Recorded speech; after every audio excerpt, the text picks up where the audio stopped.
Welcome to the Gaming Outsider Podcast. This week, Zack, Jacob, and I are sharing our favorite video game-related gifts that we've received and given over the years. In news, the latest Star Wars game was announced in Japan, and it's not quite what you'd expect. As for new games discussed, Jacob played a new 16-bit version of Farming Simulator, which is also available on the Sega Genesis. You'll also hear me gush about a puzzle game called Blueprints, which everyone has been talking about, and now I know why. This is the Gaming Outsider.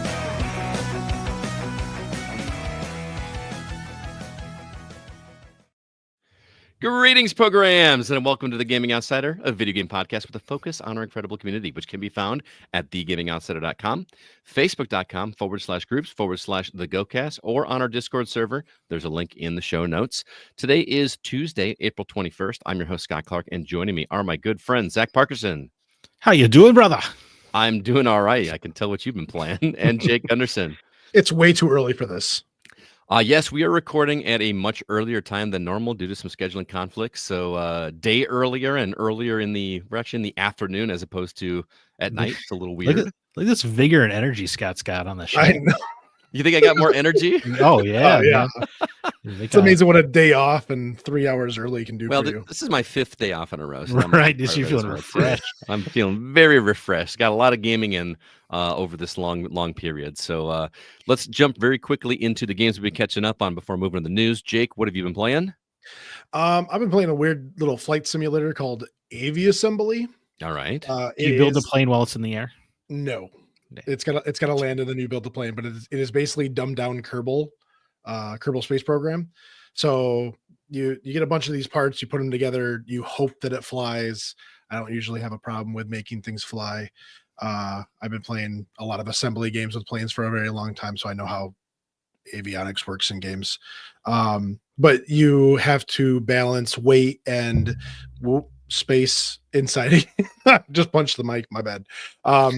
You have to balance weight and space availability on your airplane and then go move resources from one airport to another airport, just doing jobs, and then you unlock bigger and better parts as you go on. So it's very interesting. Farming games, market games, building games. He definitely has a type, doesn't he? Yeah, survival simulators, yeah. Yeah. Yep. What else? And the other one that I've been playing is Lords of the Fallen. It was on sale. Mindy found it, so now we're playing that. It's a Souls-like. The big 2.0 patch just came out. Yeah. Yep. Mm-hmm. But it is a Souls-like game, and she has never played a Souls-like game before. Oh. And so this is kind of a learning curve for her. So, now, is that a co-op game, or is that just you guys are like taking turns? No, we're it's a co-op game. So we both have it. So I go into her world and help her out with her stuff and whatnot. But it's a different pace than the games that we normally play. Gotcha. I would be curious to hear how she progresses with that style of game if she's never played it, and if she's going to be open to going to some of the other ones like Elden Ring and Bloodborne. I'm trying to talk to her into going to Remnant 2. Okay. And the more I think about it, I'm going, okay, everything is good and everything is good, whatever. But if anyone's ever beaten that game, you know what the final boss looks like, and I'm not sure that Mindy will be able to keep up with the final boss. Oh, I have not. But I have an inkling as to what it is, just from knowing Mindy and what her fears are. No. If you get the chance, go look up a YouTube video of the final boss for Remnant 2. It is nuts. Okay. It is way too fast. There's a lot going on. Gotcha. Zack, what about you, man? I know what you've been playing. I can't wait to hear. Yeah. Well, much like you, Scott, I had a whole weekend off. My wife was away, so it was just getting down and dirty, playing God of War Ragnarok. I was going to say, Tracy doesn't have an accent. Yeah. Well, I did that at the intro. I don't want to overdo it. Play God of War Ragnarok. I beat it. Whoa! Wasn't expecting that. Holy cow! That's why I wanted to play it this weekend, because I felt like I could get through it before more video games come out. Mm-hmm. I think it's great. I think it's better than the first Norse game, personally. I do as well. Yeah. Yeah. Okay. Did you know the twist? Yes. Mm-hmm. Okay. I knew the big twist, which made it more interesting, right? Because then I could evaluate every line of dialogue, knowing that information, which made it interesting. I mean, it's great. It plays a lot like the other one, obviously, but you go to all the realms in this one, which is really fun. I like what they do with Ragnarok. I can't say much of that. Mm-hmm. And then just I don't know. Dude, the story was great. The combat was great. That was great. I was happy to play it in long sessions. Glad you liked it, man. Now go back and read my review and see if you agree. That's always fun. I did. Yeah, Oh, yeah? It basically read a lot like my review of the 2018 one. Hey, this game is really good. It's also a little bloated. Yeah. Yeah. It was, but it didn't bother me as much with that one as the first. Yeah, one. I agree. Yeah, I don't know. I don't know what. Maybe because the first Norse game was a lot of setup. You know, that's what it is. Maybe. I don't know, that whole section with the angels or whatever. You're going up the. What are those things called? Stairs. The elves. That's what it was. Not the elves in Elfheim. Yes. Yeah, they drag on. It definitely did. They do interesting things with it in the sequel, but it still feels largely superfluous in that first game. Mm-hmm. But yeah, this game felt less. The main story at least felt like it had less fluff in it. Mm-hmm. In my opinion. Thoughts on another one? Where do you think will there be another one? Well, I mean, it feels like Egypt would be next, right? Yeah. Well, you see that prophecy board in the first reboot, and it has 4 symbols. You had Greek, Norse, Egypt, and Celtic, or Mayan. Right. Mayan. So, and you find some relics from other pantheons in this game as collectibles. So they're definitely they're keeping it open. But I just feel like the Egyptian gods are cool. Yeah, I agree. Yeah, let's tear them apart. And then I played the Valhalla roguelike mode. Oh yeah, they released this free DLC. Yeah, dude, that thing's great. I've heard. I just don't remember the combat of the game. I didn't just get done playing it like you did. You know what I mean? Yeah, that's why I jumped right in, because I was like, "There's just no way." They have like a little. The first few areas are really easy, so you can catch back up, I would assume. But the game itself is like Kratos therapy. The Valhalla DLC, like it's him coming to terms with stuff, and there's a lot of. If you've been a long time God of War fan, there's a lot of stuff in there that's super good references. I guess not really references because it plays into the story, but it uses the narrative of every single God of War game to great effect. Wow. Okay. And I'm intrigued. I should go give that a shot. It's really good. Well, and it also makes you like look at the combat in different ways, because you kind of get set in your play style in the main game. Mm-hmm. But here, because of the run-based randomizer nature of it, you're forced to use different weapons and relics and stuff. Kind of like work like practice for the main game. Like, I'm going to start using that in the main game if I play it again. Yeah, I think so. Yeah. Cool, man. I'm glad you dug that. As for me, I finished Duck Detective: Secret of the Salami, The Secret Salami, which charming game. Talked about that last week, and I also did finish South of Midnight, which liked, didn't love. Mm-hmm. You could read my review for more thoughts on that. I felt the ending was lacking a bit, but it's still totally worth playing. I can't really tell you why, but is it the Secret Salami or Secret of the Salami? The Secret Salami. They both sound really dirty, but one sounds dirtier than the other one. It is not dirty at all. That game is it's not a phallic salami. It's like a lunch meat salami. Yes. Right? Yeah. I'll show you my Secret Salami. No. That's not at all what it is. So, well, sucks. Shame South of Midnight doesn't have a good ending. It's okay. It's just okay. I feel like there wasn't enough explained. They did something cool with her mom, but it didn't feel earned to me. But the game is still definitely worth playing for the art and music and all that good stuff alone. And the storytelling I really did enjoy. I just didn't like the main story. I like the vignettes, that you were discovering along the way, but the main thread just it just was like whatever to me. But not knocking the game. I think my score was like I can't remember. Was it 6 or a 7? 7, yeah. 7, I think. So, you know had an incredible ending. God of War Ragnarok.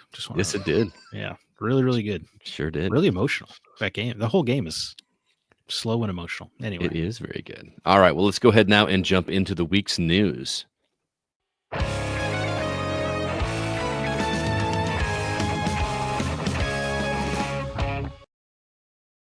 All right, first off, we've got some news that we posted on our website, thegamingoutsiders.com. Some new games upcoming. Spellcast University, Xbox, PlayStation, Switch on May 2nd. A game called Spine, which looks really cool. Xbox, Series consoles, PS5, Switch 2, and PC.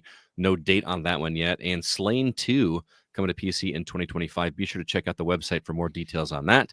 Also, we got some new trailers for Mouse PI for Hire. You remember that game that looks like an old, I don't know, like Cuphead or old school Disney cartoons, but in a 3D first-person shooter? Steamboat Willie with a Tommy gun. There you go. Consoles and PC sometime later this year.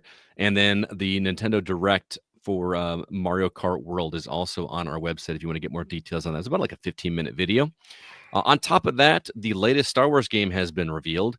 Nintendo is pulling a Nintendo with the Mario Kart bundle. And lastly, Nintendo Switch 2 Walmart has officially some pre-order dates and times confirmed. Jake, what do you want to talk about, sir?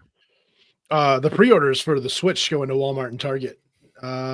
Switch 2, it starts at $450 for the standard bundle, and then goes to $500 for the Mario Kart World bundle, and that goes up on April 24th. And there was a time I saw that. I wanted to say it was like, I mean, it starts at midnight. Right. Like it starts directly at midnight on the 24th. And there's not a time from Best Buy yet. You know, we can all assume it's going to be that same time, but Best Buy hasn't announced it.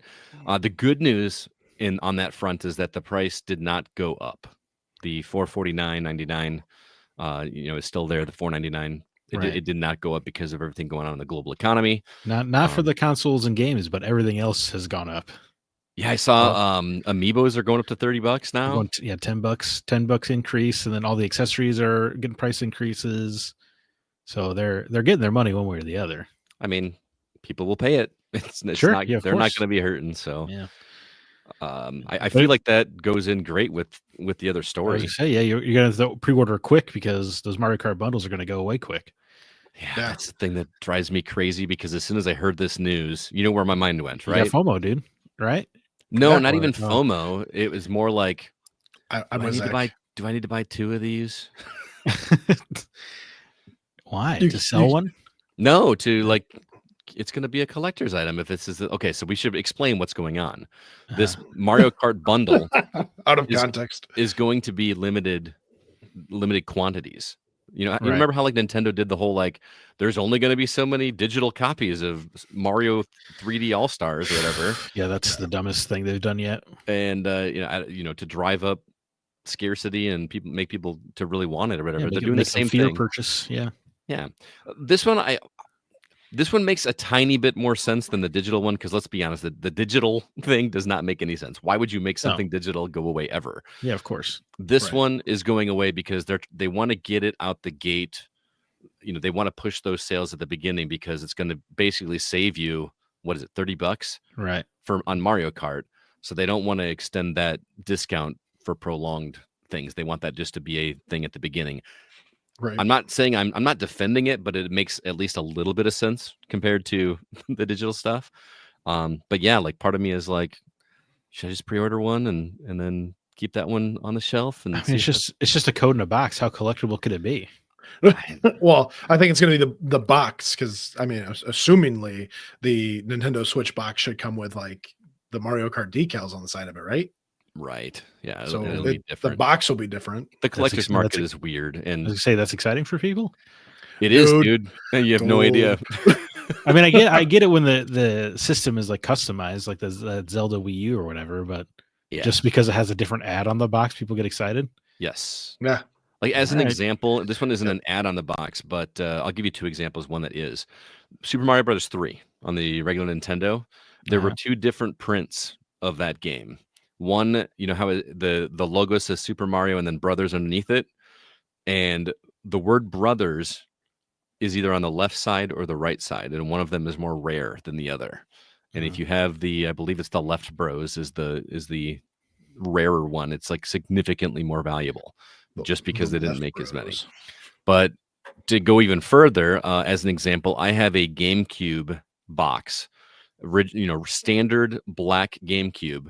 But they did a deal where they bundled in that promotional disc with the Legend of Zelda games on it, like the original 2 and then Ocarina of Time and Majora's Mask.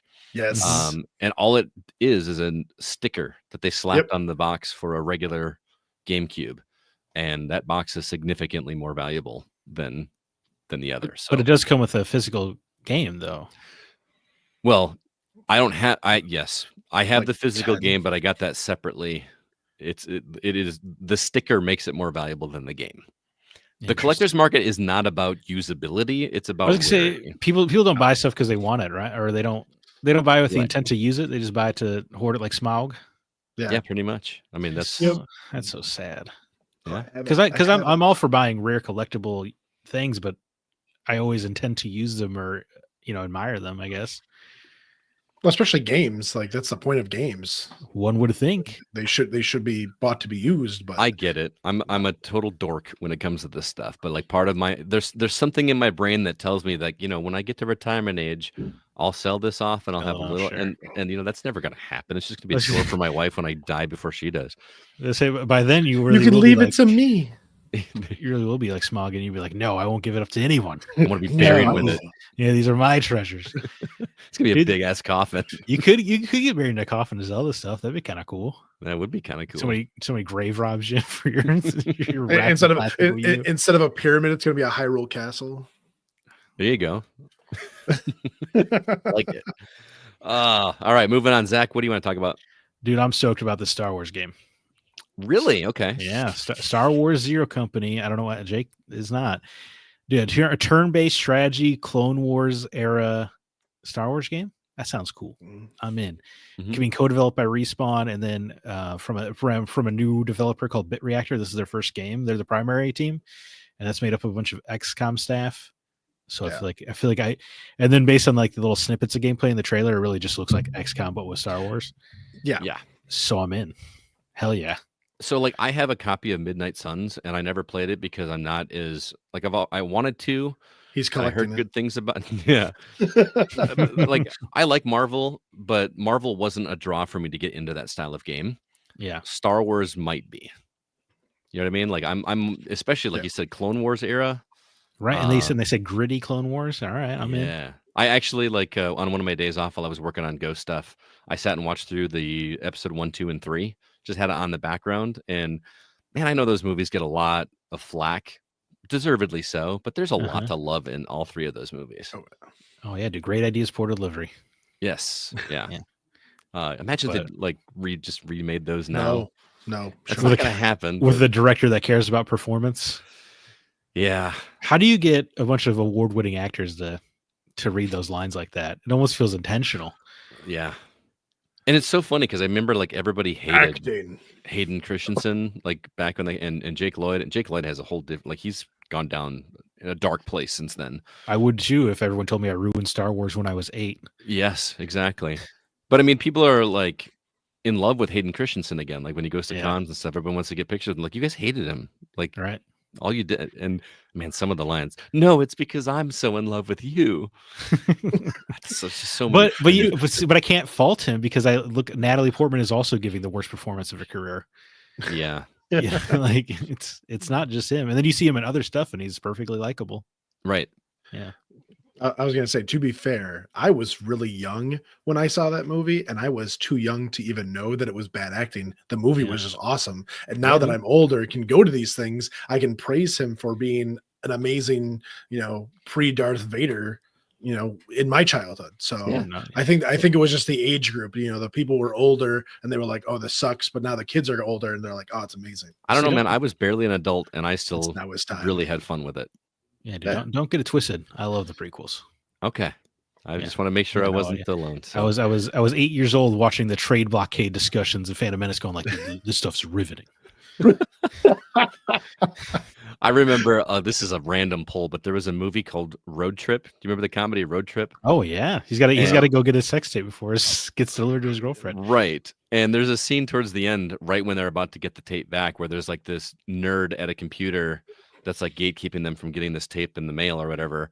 And he's like, all right, episode 2 spoilers.org / and this is like, back before episode 2 came out. And we were already at that point talking about how, that Darth Vader, like, he gets burned because Obi-Wan pushes him in the lava. And I was like, that's true. Cause I didn't know the lore or anything like that. I was like, oh, it's awesome. I can't wait. And we only had episode 1 at that point. So yeah, it was weird. I feel like we all knew the course of the prequels, even though I don't know how we knew it. I don't either. They did release they were releasing like posters and stuff with like little Anakin with Darth Vader shadow in the background and stuff. Yeah, So you kind of like, pretty awesome. it was awesome. But I was And when we I knew was a kid, I was like, Anakin. We Anakin Skywalker's name was in the original trilogy, Right. and yeah, like that wasn't a secret. But like, yeah, no, how everything happened specifically. I mean, I was really young and seeing like I knew who Darth Vader was. I didn't know who Anakin was. And so when they were like, "Oh, this is Anakin," and then there's a shadow of Darth Vader in the background, I'm like, "What do you mean this little peep squeaking of a kid becomes Darth Vader?" Like, I don't care. I mean, I only knew him by name, right? Because his name was used multiple times in the original, but I didn't know any of the history. And we're getting off on a little bit of a Star Wars tangent here, but I loved how like. There's like one line of dialogue in episode 4 where Leia is saying through the hologram thing from R2-V2 that is that years ago you fought with my father during the Clone Wars. R2-D2. Sorry, it just comes out of my mouth way more easily than R2-D2. R2-D2, and she says, years ago you fought with my father in the Clone Wars, and we had no idea what that was, and now we have an entire movie, Attack of the Clones, and I just the full circle of that was really cool. Oh yeah. And that part of episode 2 is pretty great. The clones were awesome, and Jango Fett, and seeing Boba like as a kid and all that was awesome. But anyway, this wasn't the only Star Wars video game thing as well, if I'm not mistaken. Did they do some DLC for Outlaws? Oh yeah, they dated the Pirate's Fortune DLC. You teamed them up with Honda Naka, which I'm not familiar with. That's from the Clone Wars TV show, correct? He's in Clone Wars and Rebels. And Rebels, okay. So does that get you excited to jump back into Outlaws? Yeah, he was never like one of my favorite guys. I still need to do the Sabacc DLC where you're playing cards with Lando. Oh yeah, yeah. But every Sunday I play Star Wars Outlaws. Fun fact for like an hour or two. It's like my little Star Wars TV show. I need to go back. I have not touched that since they did all the patches and everything that everyone says makes it so much better. Yeah, I think that game is great. Like straight up great. I need to go back to it. Kay Vess, dude, she's awesome. Jake, are you not excited about a turn-based Star Wars game? I saw you scoff at this news. I'm just kind of upset that it's going to be like a reskinned XCOM. Like you go through all the phases that exactly the same.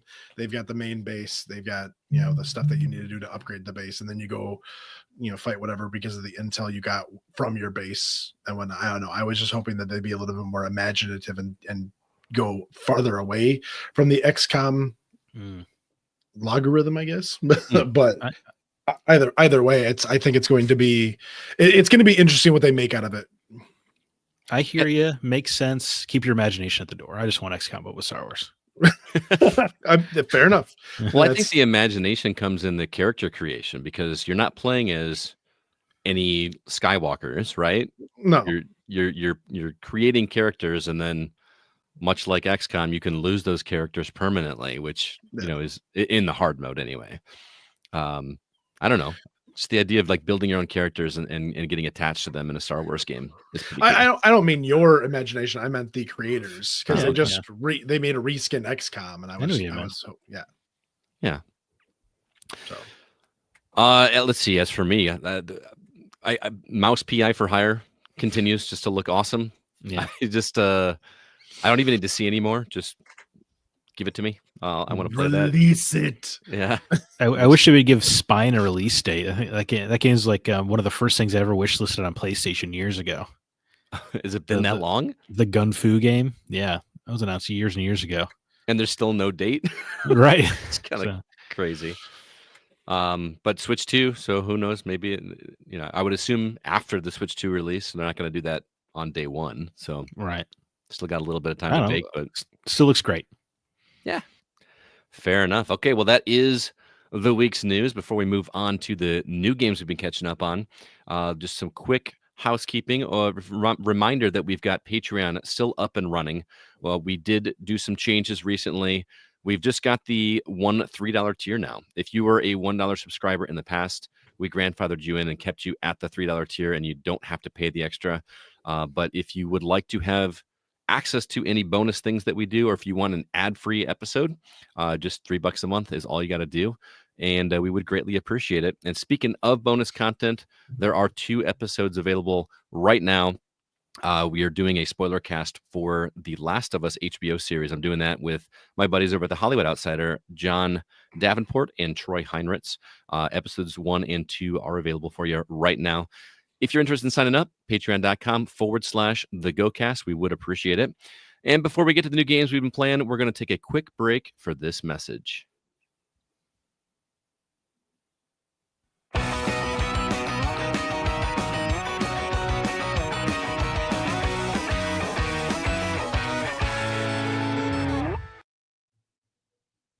Zach, pretty short list this week. What's new in the horizon?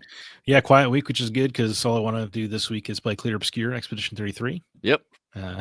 But in terms of things coming out, we got Days Gone Remastered, makes its way to PS5 on April 25th. Post-apocalyptic game Badlands Crew comes to PC April 28th. Forza Horizon 5, the hit Xbox franchise, comes to PlayStation 5 on April 29th. Fragpunk multiplayer shooter where cheats are part of the gameplay comes to PS5 and Xbox Series consoles April 29th. And then Shotgun Cop Man is the next game from the My Friend Pedro developer, and that comes to Switch and PC May 1st. Scott, which game on this list are you most excited about? Relatively simple list. It is a simple list, but like you said, I'm going to be playing Claire Obscure. Not going to be playing anything, but if I were to choose one, I never got to play Days Gone originally, so I would jump on that, but more than likely that'll be something I pick up on a sale after my plate is a little bit clear. But again, I'm a big talker. This is probably not going to happen. Yeah, fair enough. What about you, Jake? I was looking at Badlands Crew. I didn't know there was other Crew games. Yeah, watching the trailer, they were like, "Oh yeah, just like the other ones." So I had to go do some digging and see what it was all about. But the Badlands one looks like Mad Max with customizable trucks. Right, Mad Max Apocalypse. Yeah, I had a feeling you picked that one. No, a little management going on there. No. As for me, I'm with Scott. Days Gone Remastered. This is a game I have played, loved it. I think it's really great, and more people should play it because it's kind of it's an underrated game in PlayStation's first party catalog. I think it's funny that Oblivion's not on this list.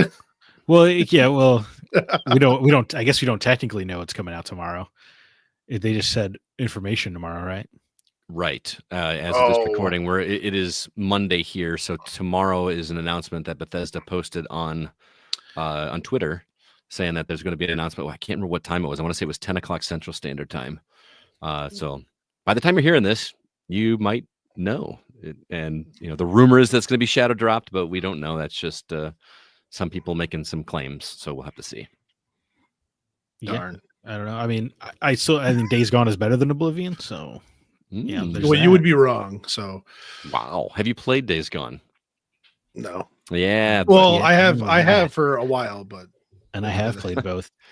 I'm surprised that one got a remaster because didn't that game not do well or didn't meet expectations or something like that? It's a really weird story. I do want to. We have a quick comment here from Aaron Builds. He says, "Is the Days Gone remaster really only on PS5? Seems like a miss not dropping that on PC. Days Gone is already on PC, and the remaster stuff is coming as an update for people that own it." Oh, okay. Just wanted to say, but it's weird because it sold millions and millions of copies. If you remember that Insomniac leak a few years ago, yeah, where we saw a lot of their internals, Days Gone sold very well, something like 8 million copies. Mm-hmm. So the fact that it did not get a sequel greenlit is a great mystery. And it's why John Garvin, the founder of Sony Bend and the director of Days Gone, left PlayStation. Is because it doesn't make any sense. Yeah. The only thing you could logically think is that they don't want 2 first-party zombie franchises, but they're so very different that I don't understand why you would be concerned. Yeah, I'm with you. Just tonally, they seem completely different. Even the little bit I've seen, I haven't played it, obviously, but yeah, I mean, it's got a relatively low Metacritic, so maybe it doesn't hit their prestige level, but it sold millions of copies. It was a very popular game. I wonder if this does well, if they would rethink it. But those guys are already gone, you said, right? I was gonna say, yeah, a lot of the leads left with him when he left, so yeah, that's unfortunate. You wouldn't get the Days Gone 2 you'd want. I liked it because it felt like the open world was mean. Like in a lot of games like Assassin's Creed Shadows, it's so easy to just go to point or whatever. In Days Gone, you had to be like constantly aware of the noise you were making and where zombies were. It was super engaging in that way. That's like how it would work in a real zombie apocalypse. I really liked how they did the zombies in Days Gone. Yeah. How they What do you mean, kinda like them move. being runners? Yeah, well, especially like in one of the trailers, like when you would like jump through a building or whatever, they'd kind of slam into the wall and either go over the building or through it. Like it wasn't just like a normal zombie game where they're trying to like specifically follow you. They're kind of moving more like a wave rather than individual zombies. Hmm. Yeah, the So zombies in that game were they also like built nests and like formed little like it seems like they could almost like have communication with each other. Like it was almost like they were animals rather than just the undead. Hmm. It was a really interesting spin on zombies. yeah, That will be on my list. It's a pretty long game too, isn't it? It's like yeah, 30, 40 hours or something. Yeah, I don't probably know. gonna be It's too. on the PlayStation you can like organize your video games by games most played, and Hmm. Days Gone is up there. Yeah, it's Hmm. definitely a long. And I only played it the once. It's just a really long game. Get your money's worth then for sure. Yeah, I guess so. Okay, moving on. Jacob, you have been playing Farming Simulator 16-bit edition on Steam.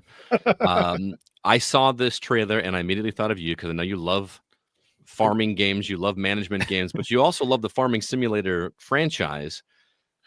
And One this one one, one go ahead. real quick question correction. This is not on Steam.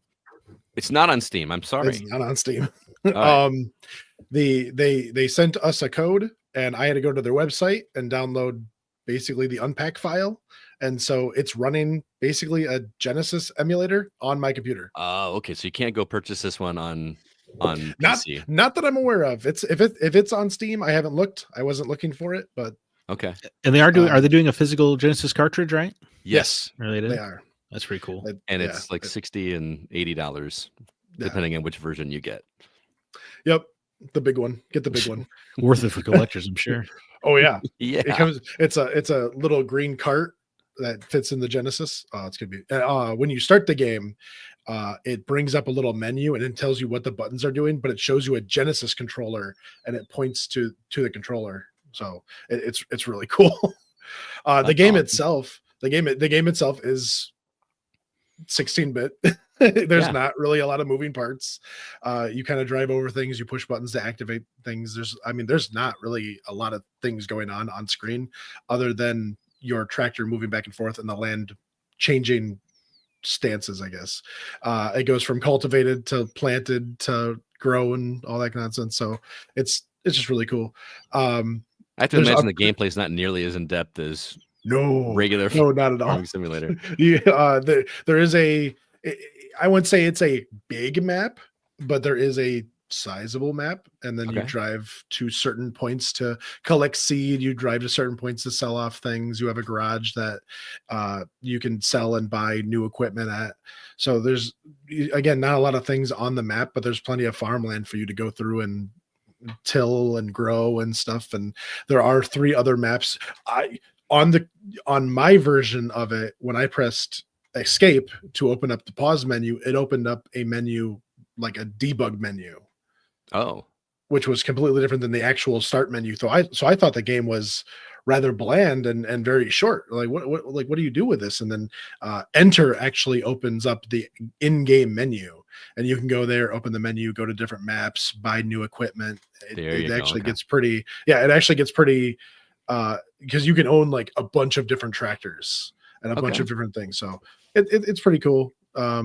Is it like a Zen-like experience where you just kind of go back and forth on the roads? Because I liked, you like, oh God, what Harvest Moon back in Yeah. the day.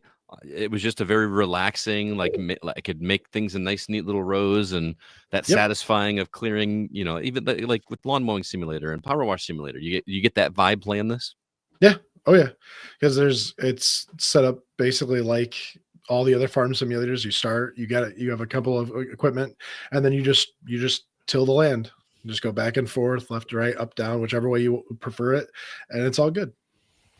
Aaron's got a comment for you here. Aaron Builds from the YouTube says, how is equipment storage handled? Do they just sit on the map, or are they held, quote, in a building for you to spawn in?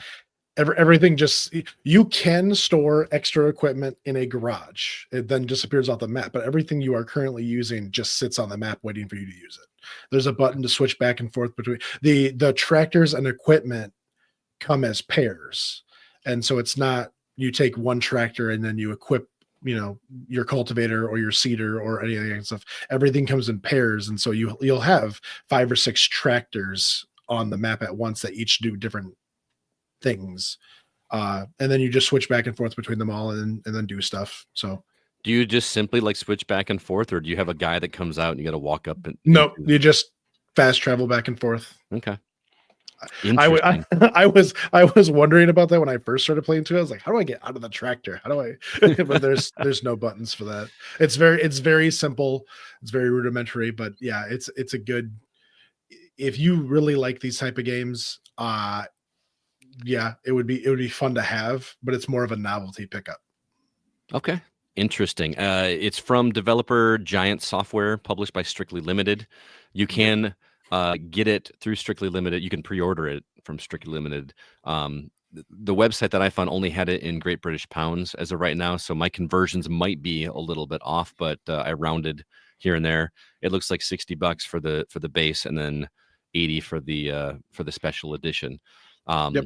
I wish it were a little bit more accessible, because it seems like a cute little game, but I don't want to pay $60 for it. I will look on Steam and see if it's there. I could not find it on Steam. I just assumed. So that is. And I punched a mic again. That is my bad for assuming that. But do you recommend people check it out? I mean, if you have a Genesis, absolutely check it out. It's a fun little game. It's a fun little novelty item, especially if you actually like farming simulator games like this. It's just kind of like a blast from the past, which I was actually talking to CB before when I first started playing it, and he goes, I'm surprised not more games did this back then, but there was like a completely different style of gameplay back then that people wanted to do versus farming. If I was back then as a kid and someone was like, here's a farming simulator, just run back and I'd be like, no, this is dumb. Who would ever want to play this? I remember when I was like 7 and asking my stepdad for Harvest Moon 64 for Christmas, and the look he gave me of utter confusion. So why do you want to play this? And he was like, what are you talking about? There's farmland in our backyard. Right. Yeah. Go outside. Here's a shovel. Welcome to my world. Anytime I talk positively about lawn mowing simulator, I get it, man. Well, but you already mow your lawn in a weird way.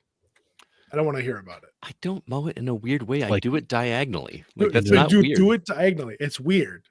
I don't know another person who does it diagonally. I thought he was mowing runic glyphs into his yard. I didn't realize it was as simple as I go diagonal instead of across. No, like you do it diagonal, and then the next week you do it the opposite way diagonal, so that you get that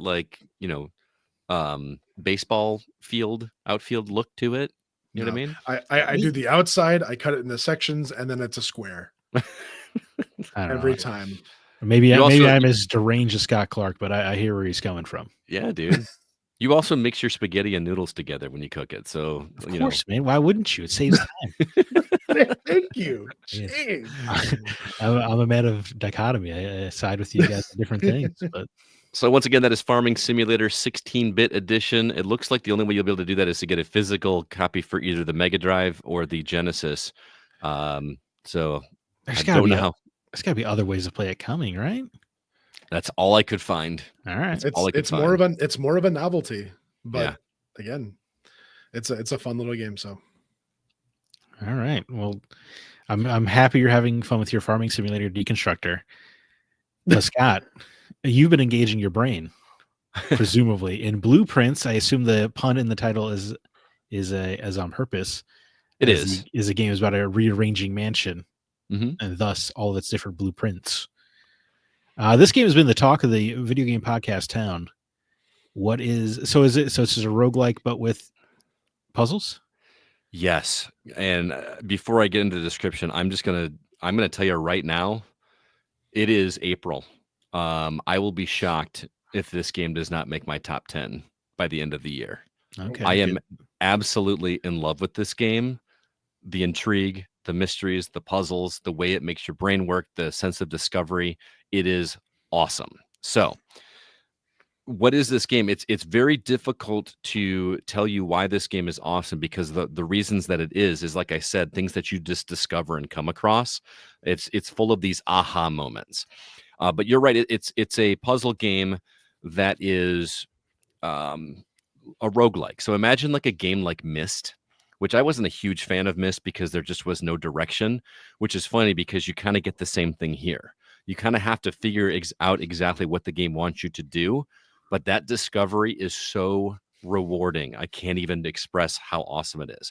So the setup is, go ahead. See, I would think it would help that the scope seems a little more limited in Blueprints. Where like Myst, you're exploring an entire civilization, right? Yeah, it's true. And plus, I was 16. You know what I mean? The imperfect age for Myst. Yeah. So the setup is that, somebody owns this mansion, which, by the way, the whole thing takes place in 1993, which is supposed to be a long time ago.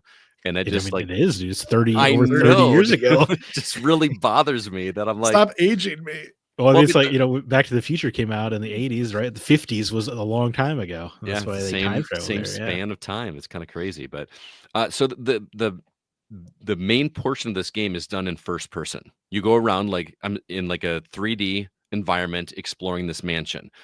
And the way it works is that the very first room has 3 doors, one to the left, one to the right, and one ahead of you. And anytime that you open a door, it gives you the option to, you draw 3 different rooms. So they randomly give you, the next room could be a billiard room, it could be a hallway, it could be a pool room or whatever.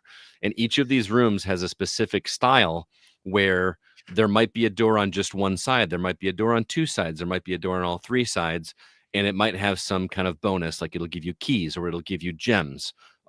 Keys obviously are going to open specific block doors. Gems are going to allow you to purchase different drafts of rooms later on down the road. So the really fascinating part of this is you pick which room you're going to do, and it puts it in that spot. The door opens, and that room is now there. So like you just saw like an overhead view of this room a second ago, and now you're actually in that room. Okay. Which is just kind of cool. It's like a fun effect. Yeah. So when you're choosing to draft which room you want to do, it's like this overhead board game style of a 9x5 grid. So you're able to see, you can only go 5 wide. You can't go any further than that. You can only go 9 high. You can't do that. The objective is to get to this 146th room at the very top of the map. Very specific number. Well, there's 9x5 is 45. No, I understand that. I just think it's funny that they landed on 45, I guess. Yeah, you're usually like a square or a more recognizable, I don't know, round number. Yeah. And 42. So that's your goal. You're just working that way. You're constantly trying to get north and build rooms and do this and that in order to be able to get to this room. I don't know if that's the end game. I've not gotten there yet. But I am having so much fun trying to get there. Is there something special that happens on the 4th, 8th, 15th, 16th, 23rd, and 42nd room? No. I see what you did there. That's for the lost season in the audience. No, but what they do is go ahead. I was going to ask you're picking your rooms. But how often are you seeing the same puzzle over and over again, or are the answers randomized? That's the beauty of it. There's a couple different answers to that. So there are certain puzzles that are, every time you get that room, you're going to have that style of puzzle. For instance, a parlor room has the 3-box puzzle, where there are 3 statements on each of the boxes. 2 of them are true, 1 of them is false, or 2 of them are false, 1 of them is true. And you have to like look at those clues and determine which one is the one that has the prize in it. So that kind of puzzle. So each time you do that, it's a different puzzle. And when you get them correct, the next time you get that room on your next playthrough, it's going to be a little bit more harder. It's going to be a little bit more difficult. The billiard room has a puzzle that involves a dartboard that I don't want to tell you what it is, because the discovery of how to solve that puzzle is just awesome to me. It involves math, and I've gotten so good at it that I can just look at the board and instantly know the answer. Like it's almost like I'm seeing the Matrix code. You know what I mean? You are the one. Oh, dude, it's so. But the first time you discover, this is what they're going for in that puzzle, is awesome.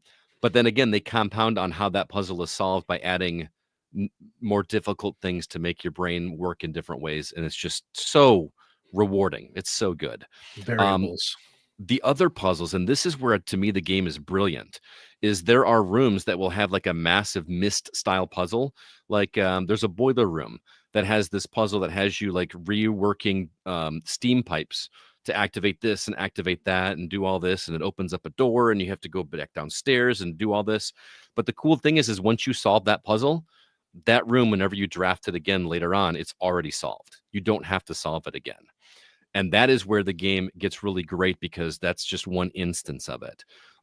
For instance, if you find there's a safe that has a 4-digit code on it, and that code never changes. So once you know that code, you can just go and you get that room again. You just know you can go open that safe just by using the same code. Interesting. So it is a really cool, like, I'm taking notes. I'm taking screenshots of clues that I find.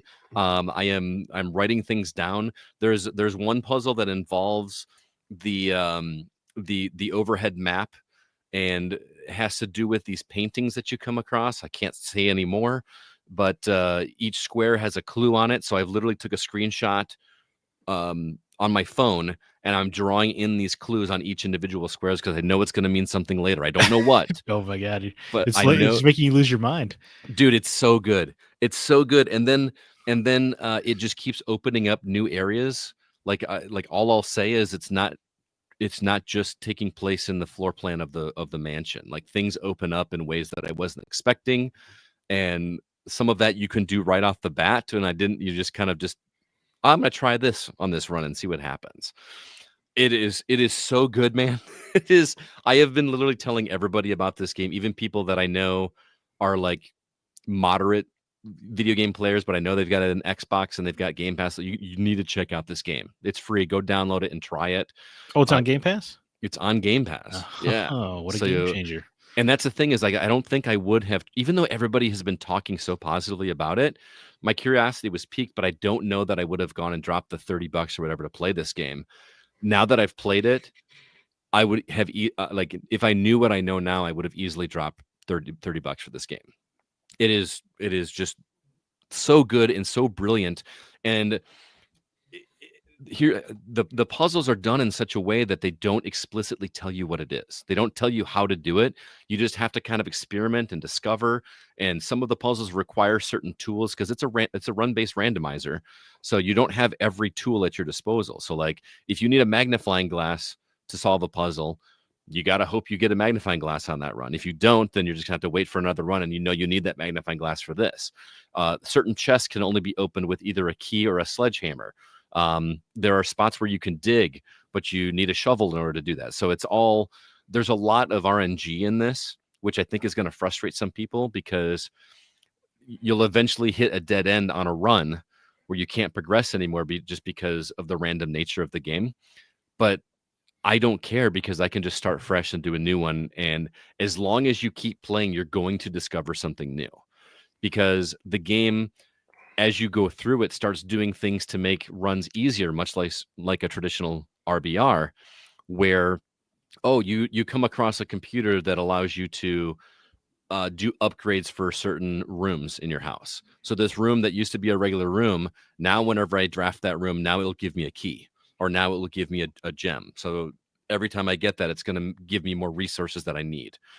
Or I did something where I now get a daily allowance of currency that I need, because there is like gold coins scattered around that I need, that I can use to purchase food, which will help me extend my this run, or specific items. Like I can buy a metal detector, which allows me to find more coins and keys throughout rooms that wouldn't have been there if I didn't have the metal detector.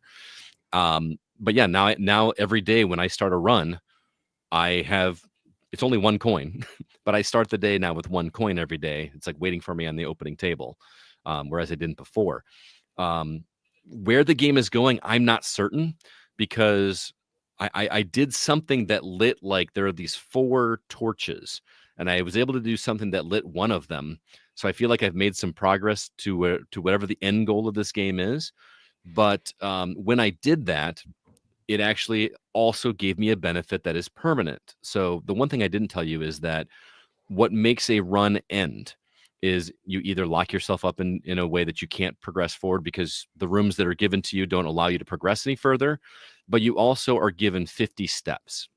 And if you get your 50 steps down to 0, you have to call it a day, and you have to basically give up and start the next day. The next day, all the rooms that you created are gone, and you start fresh. Does that mean you have 4 errors you're allowed to make? 4 errors. Because there's 46 rooms and you have 50 steps? The way it works is anytime you enter a room, you lose 1 step. However, some of the rooms do things like, oh, this is a bedroom. Bedrooms give you extra steps. Or if I find food laying around and I eat the food, it will give me extra steps.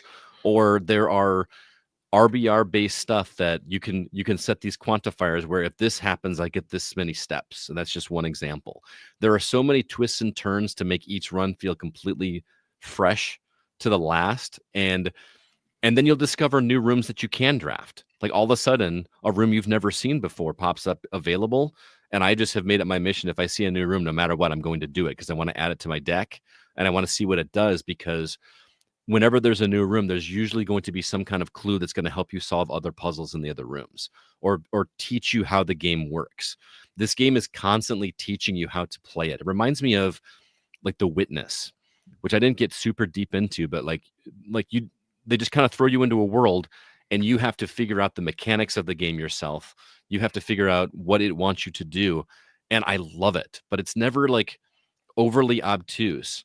At least at the beginning. I haven't gotten even halfway through it, obviously, but it is the aha moments in this game, dude, are so good. It reminds me of, did you ever play Fez?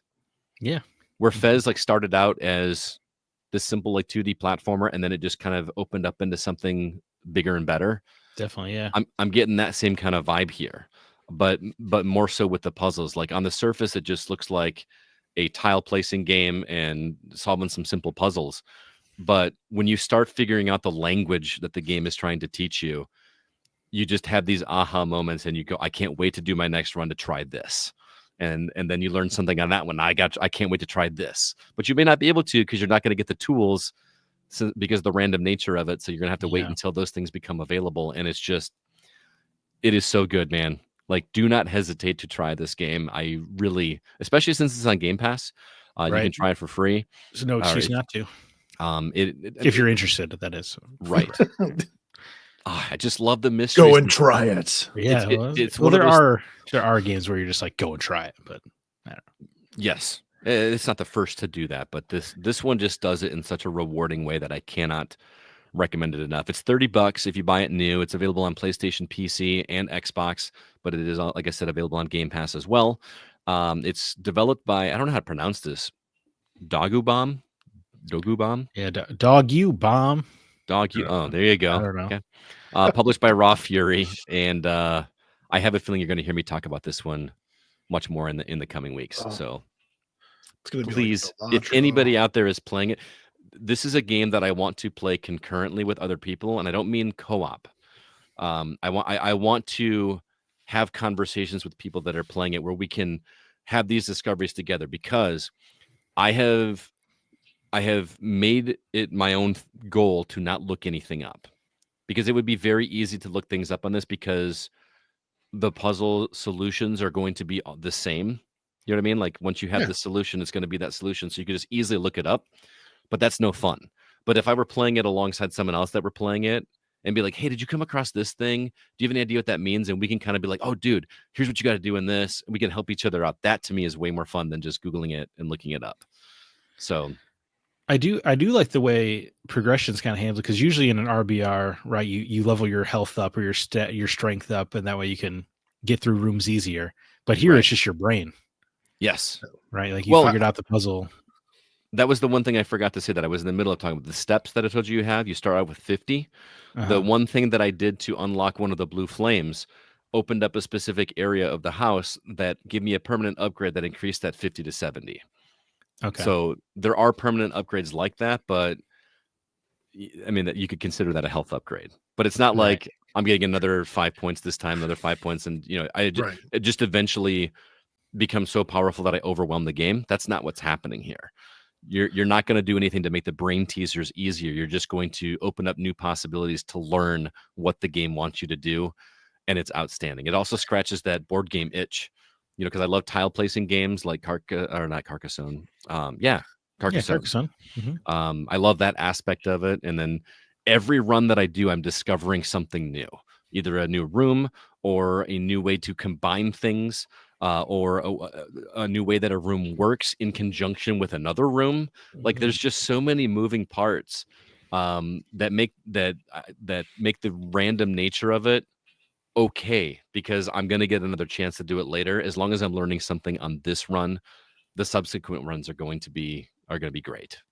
I'm really glad that you talked about like the steps that you had to take, because watching the trailer and listening to you talk about it, like, it doesn't sound like a violent game. So I was wondering how you restarted the runs. Like you have to Yeah, you don't die. You commit suicide in one of the rooms once you can't go any further. No, if like you run out of sack steps, boy. when you run out of steps, you get a message that says, you've exhausted yourself for the day. You're out of energy, so you have to retire, and you can't actually even sleep in the house. There's like a whole rule book when you first enter the house. You're not allowed to sleep in the house because they have to rearrange everything. They have to get rid of the rooms and start from scratch. So there's actually like a tent outside that you find that you sleep in. That's where it's just little things like that. And I keep finding areas that I'm like, I can't do anything there yet, but I know I'm going to, and I'm going to remember that that's there. Oh, man, I really hope you guys try it because it's really good. Jake, I know you don't have Game Pass, you don't have an Xbox, so if you don't want to spend the $30, dude, come over to my house and I'll just let you try a run from scratch just so you can understand it. It's not like an action heavy game or anything like that. It's totally just puzzles. But once it clicks with what the game is going for, you can't stop from playing. The one more run mentality is not so much because the game is fun to play, which it is, but because you can't wait to see what else you're going to discover. Right. It's just so intriguing, and some of that story related too. So it's really, really clever, and I can't wait to hear you guys talk about it and see if you like it as much as I do. You definitely piqued my interest. Blueprints it's Blueprints, Prince. When I first heard people saying the title of the game, I assumed it was Blueprints because blueprints of a house, and you're drafting, building a house. Sure, yeah. Like you're an architect, and there is a reason why it is called Blueprints, which I haven't fully understood yet, but I get where it's going. So he's sad, and he's the king's son. I get it. There you go. I get it. There you go. So yeah. Before we move on, Aaron Build says apparently in the collector's edition box release of Farm Simulator 25, they included the 16-bit game as an add-on. So if you already have the collector's edition of Farm Simulator 25, you basically have this game. You have the 16-bit version of Farm Simulator. So for PC? Yeah. Oh. Probably. So I will have 2 copies of this game now. So you already had it? Apparently. I haven't opened up Farm Simulator 25 in a long time. Oh, okay. Every time I open up that game, I get angry. Oh no. Why? I do a lot of work. And I go, oh, well, I have to do this and I have to do that and I have to do that. And I don't want to do any of it. So you're saying you have an extra code potentially for Farming Simulator 16-bit edition? I mean, I used it. Oh, I see. It's actually in game. It's not like a separate code to download the game separately. I can double check, but okay. I don't know off the top of my head. Oh, only the Oh, where'd it go? Aaron says only the physical box. It was one random article site that mentioned it, so it may be true. Oh, you didn't get the physical version of it, so you? I did not get the physical version of it. Gotcha. Unfortunate. Well, there you have it. Okay. And before we get on to our topic, let's say hello to one new member that joined over on Facebook, Mazes Hagopian, I believe. Welcome over to the Facebook group. Hope you're enjoying the content. As a reminder, Discord link is in the show notes for this very episode. And if you get a chance, drop us a review wherever you listen to episodes. We would appreciate it. And lastly, our website is thegamingoutsider.com. There you can find all sorts of news that we post throughout the day, usually during the work week, as well as any written reviews we do, such as Mark's reviews of Double Dragon Gaiden, Rise of the Dragons, and Star Overdrive. And Alyssa had her review of After Love EP. That game is worth checking out. I'm not usually into those visual novel type games. That one is one of the more interesting ones for me. And I also did some reviews this week, Breakout Beyond, South of Midnight, and Duck Detective, Secret of the Salami. I really would appreciate it if you guys checked any of those out. All right, before we get to our From the Outside In topic, we're going to take a quick break for this message.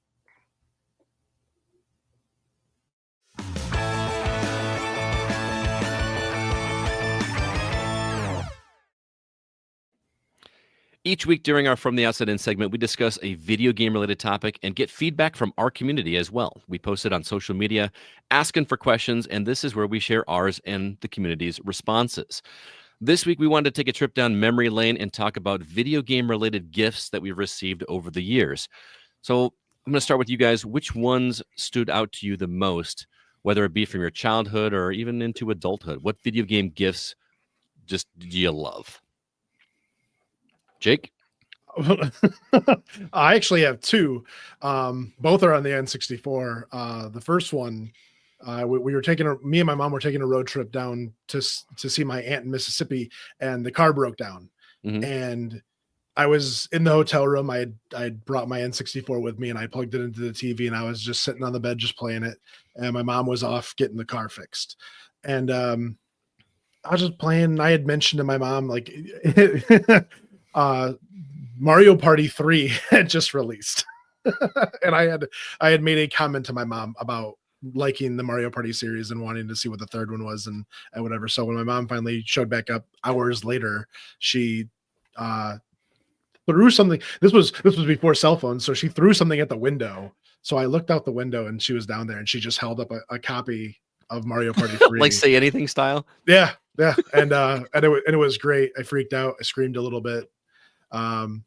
And then my the other one, and this one works out great because it's Easter. My mom has no clue about any kind of games. She didn't know then, she doesn't know now. So when I talk about certain games with her, she just kind of listens and nods and gives me this blank stare. I was about 8, and for Easter, my mom got me Turok.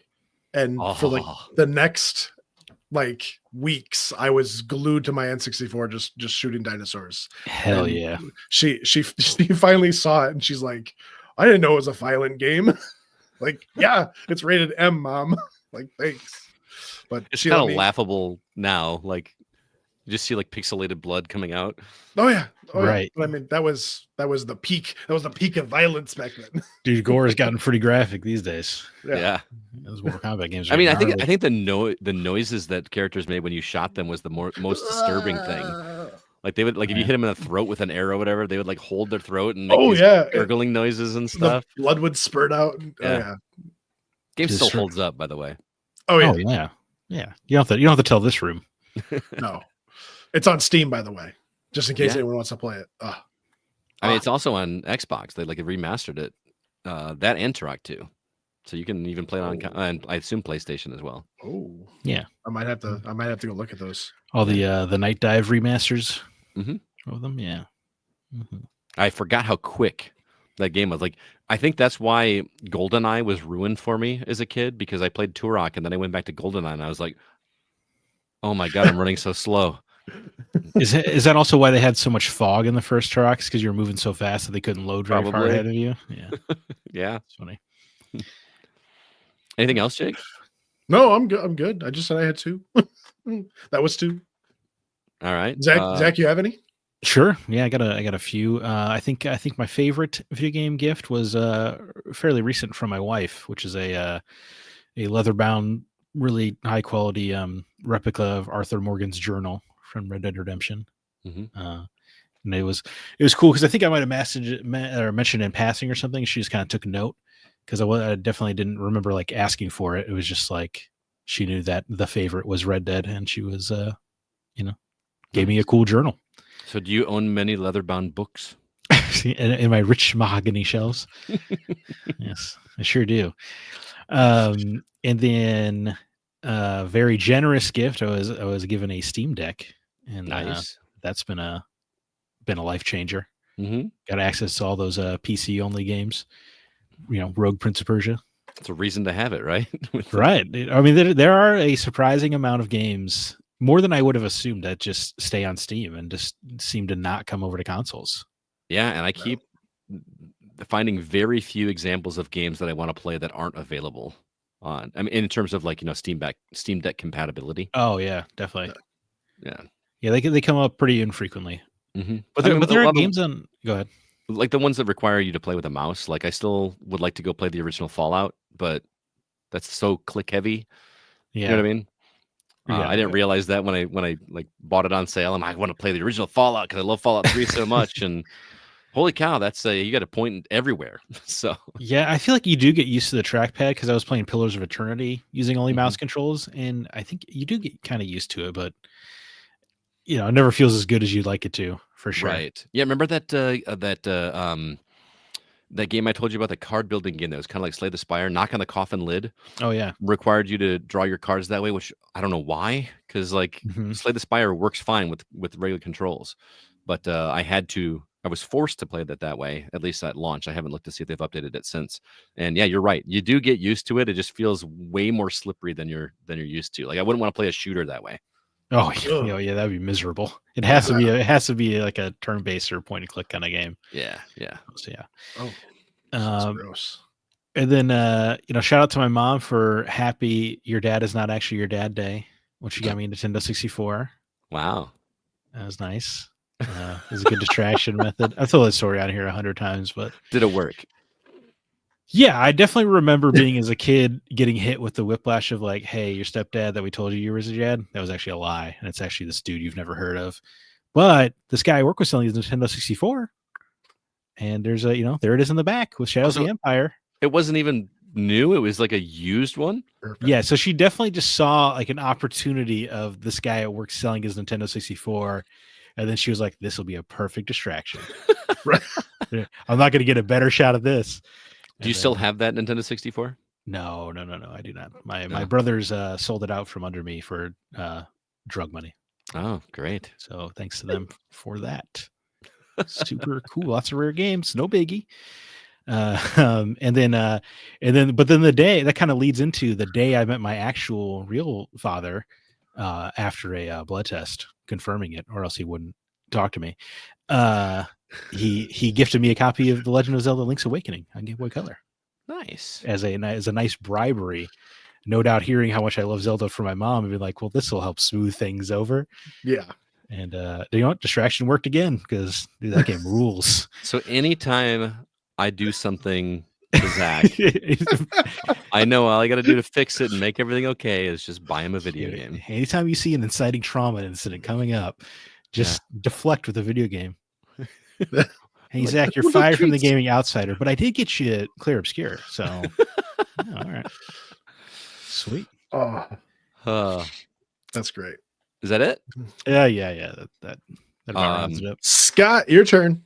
Dude, I could go all day. So Master Sword, I assume. Great, we'll just skip you. Anyway. The Master Sword is there. I've talked about that before. That was actually from my mom. She actually bought one of the full metal ones, and it was pretty beat up. So she actually like had it painted, so it's not like original, but still like it looks pretty solid. They actually got the right colors, and she even had I don't know if I told you guys this. She had a Hylian shield made for me out of sheet metal, like different layers, and they were all cut out with the colors behind it. And it was pretty sweet. Did she make sure it was a devil-free blacksmith? Did she confirm that? I don't remember. Did she pray the demons away? No. But I mean, let's see. Going back as far as I can remember, like the earliest video game gift I can remember was on my birthday. I don't remember how old I was, but my original Nintendo Entertainment System. There is a picture somewhere of me holding up that box. I even remember the shirt that I was wearing, just with the biggest grin on your face you would ever see. Like, you know that movie 8-Bit Christmas, when like that kid is like obsessed with getting a Nintendo? That was me, except my parents actually did buy me one, and I was so happy. You have no idea how so happy I was. This wasn't a birthday. That was a birthday gift. And the crazy thing is, I want that picture so bad. I've asked my dad, because he keeps pictures and negatives of everything. He was able to find pictures from that birthday party of me opening other things. But that picture of me I was holding it up to the side like this. I want that picture so bad, just for like the Gaming Outsider purposes, to show like, guys, look, this was me. I was a nerd. Yeah. So along like a few months down the line, obviously I had Mario Brothers, and that kept me, going for quite a while. But I can't remember if I've told you this story, but we used to rent video games or movies from a local mom and pop shop called Video Age. I will never forget it. Yellow sign said Video Age.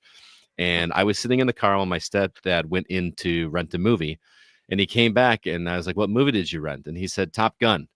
I was like, "Oh, okay. I'm not allowed to play. I'm not allowed to watch it. I'm too young or whatever." And we went home, and lo and behold, he had rented Top Gun, the NES game instead. And very excitedly, the first time I played Top Gun, it was just like, it was the coolest thing ever.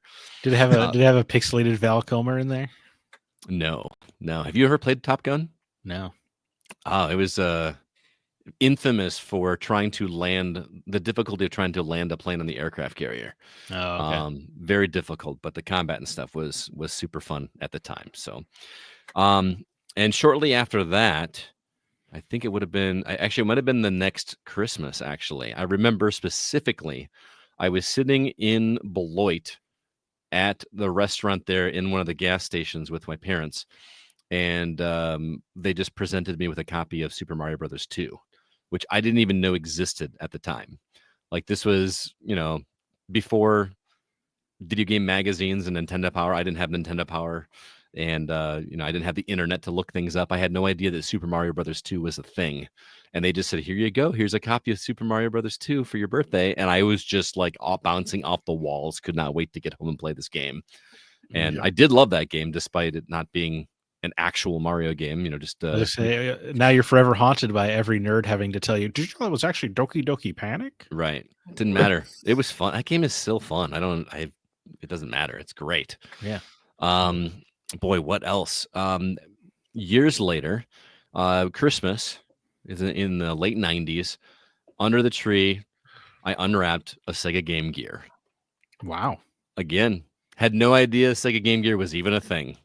I was like, I get to play Sega games like portably? This is awesome. Right. It only takes 16 batteries an hour? Yeah. Right. Yeah. I think that one was videotaped, like back when, camcorders had like the big ones on your shoulder with a big giant tape you put in, or maybe we had the 8mm ones or whatever. But there's a video of me just saying over again, "Are you kidding me? Are you kidding me? Are you kidding me?" That's just cool. Absolutely ecstatic. More recently, I mean, I feel like I get through my Nintendo collecting phase for the last 15 years. I made my list of needed games available online, and my in-laws and my father actually gifted me several games for my collection, which is awesome. Wow. And my wife has always been really good about getting me games that I wanted. I don't know if this is only going to make sense for the YouTube viewers, but this light up sign right behind me, my wife actually had custom made for me for the Gaming Outsider. It says recording, and it says my name on it and all this kind of good stuff. So I now have a, like in the old radio days, you have like a neon sign that says you're recording. I've got one of those over my shoulder now, and it does different colors, and I can even have it flashing and stuff like that. It was pretty sweet. So those are the big ones. I'm such an easy target for video game related gifts, so I could just like sit here and list off a bunch of them, but I don't want to bore you guys with how lucky I've been with my gift giving over the years. But I want to flip it around. Do you remember, giving someone else a video game related gift that made them just so happy? Like where you gave somebody a game and they actually enjoyed it? No, not really. No. I mean, if I ever gave a video game related gift to somebody and it made an impact on them, I don't feel like they made it overtly known. Yeah. So, well, dude, you sent me Zelda stuff this year, like collectible stuff I got in the mail from you. That was super sweet. You got more. You got more coming. Do I? Yeah. More Zelda stuff. Perfect. Just right there. Maybe. Nice. I guess I shouldn't give it away. It could be any kind of stuff. Yeah. Right. Jake, what about you? I mean, we have that thing where when we go to conventions, we try to out-gift each other. We do. Well, were we at the Pinball Expo in Schaumburg last year? Yeah. There's this artist that made like 3D, those 3D art boxes where it's like layers of retro video game stuff. And they had one that was Monster Hunter, right? Yeah. And you were just like beside yourself, and Mindy would kill me if I did this and stuff. And I mean, they were pretty expensive. Yeah. So I turned to the guy and I was like, "How much?" And I was like, we'll take it. And you just and Jake just like kind of flips out and throws his hands up like, how dare you? And then he turned around and bought me the Pac-Man board game. Yeah, I've always wanted in my collection, and they had one there. So yeah, that's what Jake and I tend to do is we go to these conventions together to recruit vendors for R2V2, and then we wind up buying each other stuff instead of buying ourselves stuff. So. Better, it's a good way to recruit them. Give them money. Yeah, I mean, we're usually not talking to them at that point anymore. Yeah, we're not. It's like we usually do that after we talk to them, so it's not even like, hey, by the way, I bought this thing. You want to come to our? That's not what we try to do. I feel like what you said, Zach. Like if I ever give somebody a video game, I never really know that they that they enjoyed it or not. Right. I'm that guy that mutual friend of the show, Aaron Peterson. He likes video games, but he loves movies, right? And he's a massive Alfred Hitchcock fan. And a video game version of Vertigo came to Xbox, and I was like, "Oh, perfect!" Right, lined up. Yeah, this is great. I never heard a word if he liked that game. If it was, I don't know if the game was good or bad. Yeah, so it's most of those cases when I buy somebody something outside of present company, I never hear about it if they liked it or not because they're not deeply entrenched into games as we are. You know what I mean? So, well, I think also Aaron of the Hollywood Outsider is just like that. Yeah, possibly. Oh, I did give my brother. Okay, so remember back we were talking earlier about like buying a console to keep it for for collectors reasons. So back when the Xbox One released, remember they had that day one edition of the Xbox One that did nothing but like give you it had an achievement, right? It had an achievement attached to it, and was there a T-shirt or something? I don't remember.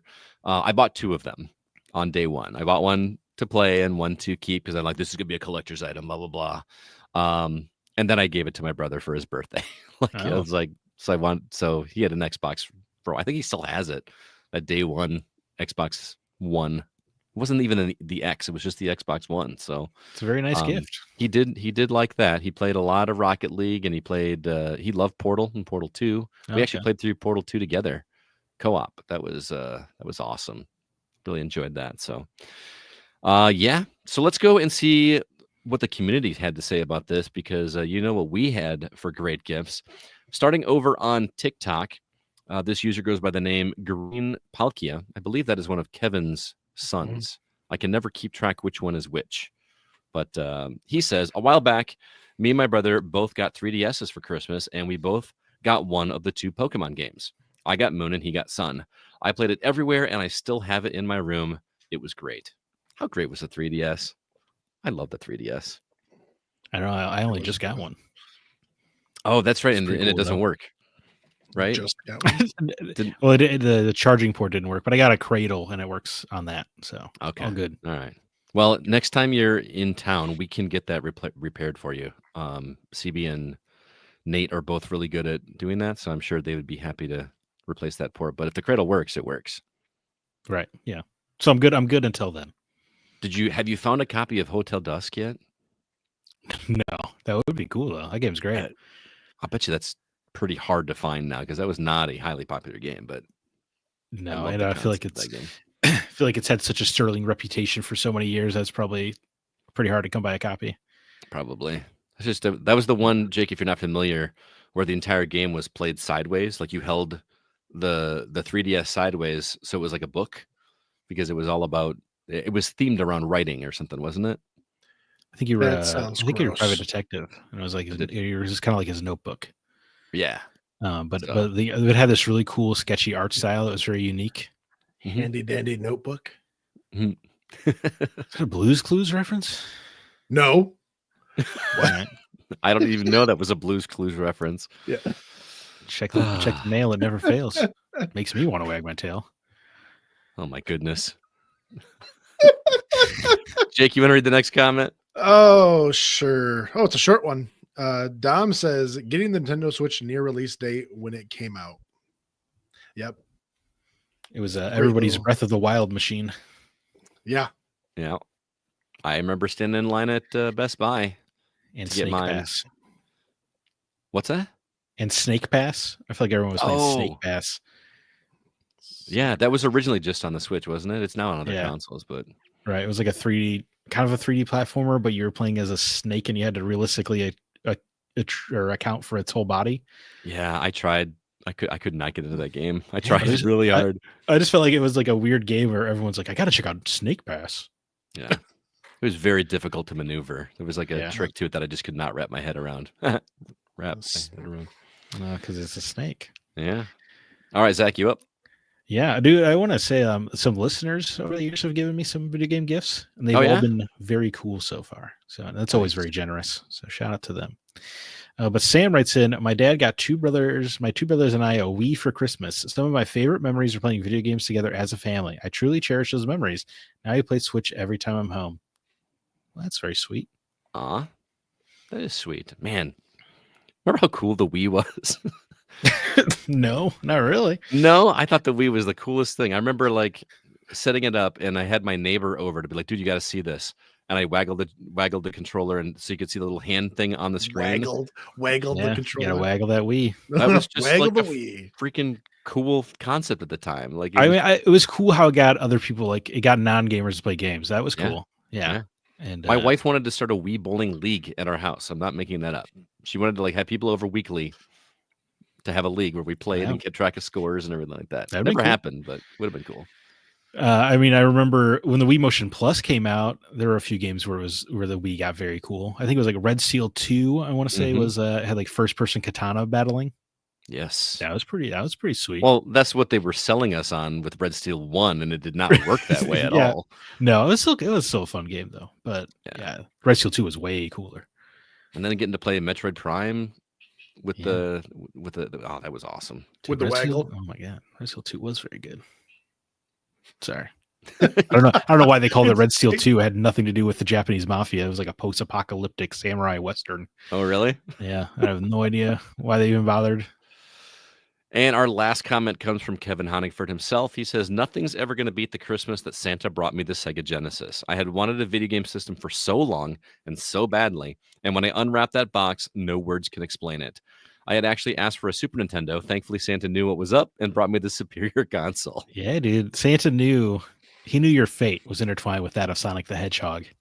I wonder if Kevin would be the same person he is today if Santa had actually brought him a Super Nintendo. Like, I don't want to imagine this dark timeline. there probably wouldn't even be in America today if Kevin if he was gifted a Super Nintendo instead. I was gonna say there's a lot of crap thrown around about Shadow. So I mean, would he throw the same crap with Wario? Yeah, right. Yeah, That's the butterfly effect. I'm a huge Wario fan and always telling him how much cooler Wario is. Oh, that Lives would are be intertwined. great. That would be great. Yeah, the dark timeline is definitely. I love the way he farts, that Wario guy. I keep coming back to other games that I remember getting as gifts. Like I remember because I took a picture of it and posted on social media. My wife one year gave me a bag of Doritos, a bag of the candy I like, and a copy on 3DS of the Luigi's Mansion. Was it Dark Side of the Moon or something like that? Dark Side of the Moon, I think. Yeah. Yeah. I don't remember. And, it was had moon in it for yeah, sure. it had moon in it. I wound up not liking that game as much as I wanted to. Dark of the Moon. I feel like I think you just like combined two different songs from the 70s. Well, I think there's a Transformers movie, Dark of the Moon. Is that what it is? I think so. And it's actually Bark at the Moon, and Dark Side of the Moon is Pink Floyd. We got all kinds of references going on right now. So. Now we'll never know what that Luigi's Mansion was called. Yeah, right. Oh man, but good topic. Thanks everybody that joined in, and thanks for all the comments. Thanks to those that joined in on YouTube. It was great talking with you guys. Gamer Knight 45 said that it is just Dark Moon. Luigi's Mansion Dark Moon. Yeah. Oh no, lame. It's a lot of Dark and Moon going on around, right? There. Keep in mind, if you want to join the show live, usually we do record this on Tuesdays about 7:15, 7:30 Central Standard Time on Tuesday nights. So we would love it if you came and checked it out and joined in the conversation in in the comments. It's always great to interact with everybody. Next week, we will be having another topic. It is still to be determined. So by the end of this week, you will see on social media this topic, whatever our topic is going to be. We would hope that you would respond, and we will potentially read those comments on next week's episode. That's going to do it for this week's The Gaming Outsider. Thanks so much for listening. This episode was produced by Kevin Honigford, and all the music you hear is written and performed by Grant Henry of Stemage and Metroid Metal. His website, again, is stemagemusic.com, STEMAGE.com, who sadly will not be able to be at R2V2 this year. We tried, but he is booked elsewhere. But we've got some other great acts lined up. Please be sure to email us if you have any questions or concerns. Our address is feedback@thegamingoutsider.com. Zach, any parting words or recommendations for our listeners? No, dude, it's been all God of War all weekend. Every waking minute was God of War, just so I could make sure I got through it on these days off, and it was worth it. What a game! What's next? Clair Obscure. We say buying time until Clair Obscure comes out. Yeah. Oh, probably just. Well, you got a little bit of time to give Blueprints a shot. I sure do. That's true. Yeah. Really eager. Get right on it. Jake, how about you, man? Unfortunately, no. No? Okay. I got a small one that's a lot of pressure on you here, Scott. Right. Nothing great, but I have been hearing. No, I mean, it's like nothing new. It's something that's been around for years. But people keep bugging me and telling me to watch Reacher on Amazon Prime. So I finally started the first season of that. And I have some reservations about it, but it's still very enjoyable to watch. The main character is awesome, and the fight sequences with him are worth, suffering through some of the suspect acting in the rest of the episodes. But I'm intrigued and I'm invested, and I'm going to continue to watch it. And Reacher, it's vastly different from Tom Cruise. From Tom Cruise, which again I have not read the books, and everyone was complaining about how it was not like the books, but yes, it is. I've heard that this version is much more aligned to the character from the books. I'll say without reservation, watch Reacher. That show rules. Yeah, it is. Man, the action sequences and the size of that dude, and the lady cop that he works with is pretty cute too. So Roscoe, she's there. Yeah, yes, pretty cute. Makes me homesick. Oh yeah, because did you used to live in Roscoe, or you just? I lived in Roscoe. I lived in Roscoe for a while. Okay, for those not familiar, there's a town just north of Rockford called Roscoe. So, Aaron Builds had one more question. He asked if Expedition 33 will be on Game Pass. Yes, that will be on Game Pass on day one, the 24th. Is that correct? Is that Thursday? Yep, Zach. So that is makes me very happy. Don't have to drop the extra coin for that. Man, I cannot wait to play that game and see what it's all about. I have. Outside of the Final Fantasy games, I feel like I haven't played a great turn-based RPG in a while, like a new one. So looking forward to that.